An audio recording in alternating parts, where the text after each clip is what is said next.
لا يسأم الإنسان من دعاء الخير وإن مسه الشر فيئوس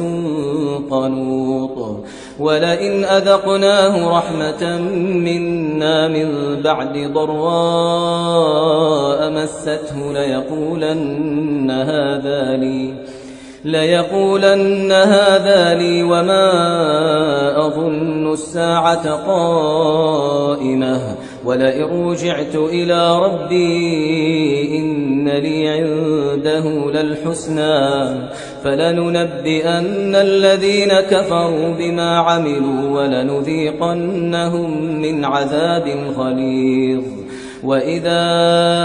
أنعمنا على الإنسان أعرض ونأى بجانبه وإذا مسه الشر فذو دعاء